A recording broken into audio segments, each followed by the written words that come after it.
අපි හැමෝම මගේ කන්න කැමති කෑමක්නේ ලාව කේක් කියලා කියන්නේ. ඉතින් මගේ ආසම කෑමක් තමයි ලාව කේක්. මම අද හිතුවා ලාව කේක් එකක් ගෙදරදිම හදලා බලන්න ඕනේ කියලා. මමත් මේ try කරන්නේ first time. ඉතින් ඔයාලත් එක්කත් මේ recipe එක share කරගන්න ඕනේ කියලා මම හිතුවා. විශේෂම දේ තමයි අපි මේ කේක් එක හදාගන්නේ oven එකක් නැතුව අපේ ගෙදර ලිපේ. අපි බලමු කොහොමද හදන්නේ කියලා. දැන් අපි ලාව කේක් එක හදන්න යන්නේ මග් එකක. ඉතින් අපි මේ මග් එක ලෑස්ති කරගෙන යමු. අපි කේක් පැට එක දාගන්න ගන්න මග් එකේ බටර් ටිකක් දාලා ඒක උඩින් චොක්ලට් පවුඩර් හරි පාම් පිටි හරි ටිකක් දාලා සෙට් කරගන්න ඕනේ. මම මේ කරන විදිහට කරගන්න චොක්ලට් පවුඩර් තියෙන ගොඩක් හොඳයි. හැබැයි මම මෙතනදී පාවිච්චි කරේ පාම් පිටි ටිකක්.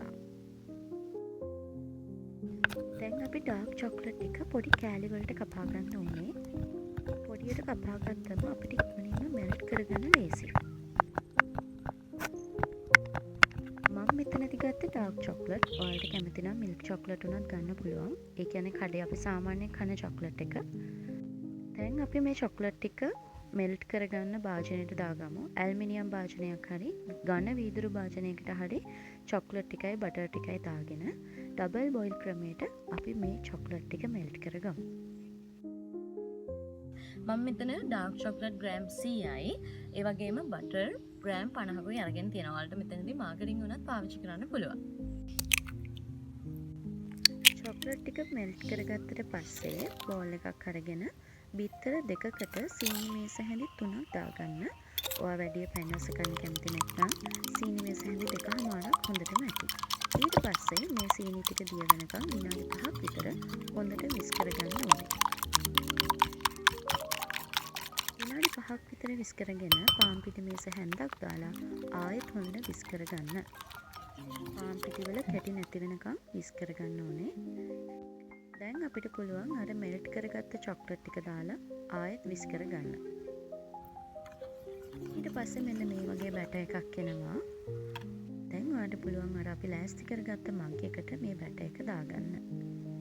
මෙතන මට පොඩි වැරදීමක් වුණා. මම ටිකක් වැඩිපුර මග් එකට මේ බැටර් එක දාගත්තා. ඔයාලා දාගන්නදී මෙච්චර ගොඩක් දාගන්න එපා. ටිකක් ඉඩ තියලා දාගන්න.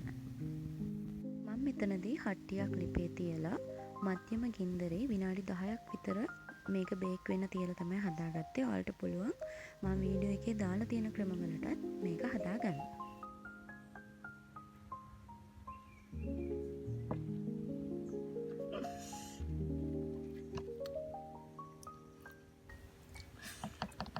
මං හදපු හින්දා කියනවනේ මේ ළමයි මේක මාර රසයි.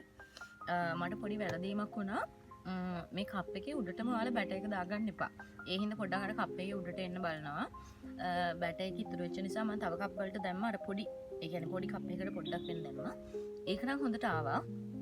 ඒ හින්දා ඔයාලා දාගනිද්දි බැටර් එක අර එකක්ම දාගන්න එපා. ටිකක් ඉඳ තියලා දාගන්න.